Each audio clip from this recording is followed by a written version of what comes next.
روزوں کے مسائل میں آج کا ہمارا پہلا مسئلہ یہ ہے، کیا آدمی کے جسم میں جب خون نکل جاتا ہے، کوئی چوٹ لگ گئی، خون نکل گیا، کیا اس سے روزہ ٹوٹتا ہے کہ نہیں ٹوٹتا؟ میرے عزیز بھائی، خون نکلنے کے ساتھ آدمی کا روزہ نہیں ٹوٹتا۔ یہ اصول یاد رکھیں، جب کوئی چیز نکلتی ہے جسم سے تو وضو ٹوٹتا ہے، اور جب کوئی چیز اندر جاتی ہے تو آدمی کا روزہ ٹوٹتا ہے۔ لہذا یہ خون نکلا ہے جسم سے، اس سے آدمی کا وضو تو ٹوٹ جائے گا لیکن روزہ اس سے نہیں ٹوٹتا۔ آگے مسئلہ یہ ہے، کسی آدمی کو خون دینا پڑ گیا، کسی آدمی کو خون کی بوتل دینی پڑ گئی، تو جس آدمی نے روزہ رکھا ہوا تھا وہ اگر کسی کو خون کی بوتل دیتا ہے تو وہ روزے دار تھا، کیا اس کا روزہ رہے گا یا نہیں رہے گا؟ میرے عزیز بھائی، خون دینے کے ساتھ آدمی کا روزہ نہیں ٹوٹتا۔ آگے مسئلہ یہ ہے، ایک آدمی نے روزہ رکھا ہوا ہے، اسی حالت میں وہ اپنا کوئی دانت نکلوا دیتا ہے، ایک دانت یا دو یا داڑھ وغیرہ، کیا اس کا روزہ رہے گا؟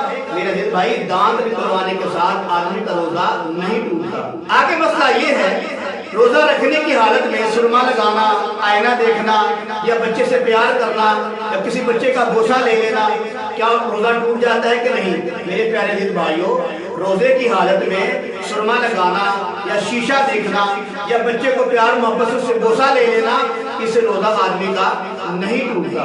آگے مسئلہ یہ ہے، ایک آدمی نے روزہ رکھا ہوا ہے، اس کو سانپ نے ڈنگ مارا یا تو موڑی وغیرہ نے ڈس لیا، تو کیا سانپ کے ڈنگنے کی وجہ سے آدمی کا روزہ ٹوٹ جاتا ہے کہ نہیں؟ میرے عزیز بھائیوں، سانپ ڈس لے یا تو موڑی وغیرہ ڈنگ مار لے، کسی زہریلی چیز کے ڈس لینے کے ساتھ آدمی کا روزہ نہیں ٹوٹتا۔ آگے مسئلہ یہ ہے، ایک آدمی نے روزہ رکھا ہوا ہے، اس کو مرگی کا دورہ پڑ گیا، کیا مرگی کا دورہ پڑنے کی وجہ سے اس آدمی کا روزہ ٹوٹ جاتا ہے کہ نہیں؟ میرے پیارے عزیز بھائیوں، مرگی کا دورہ پڑنے کے ساتھ آدمی کا روزہ نہیں ٹوٹتا۔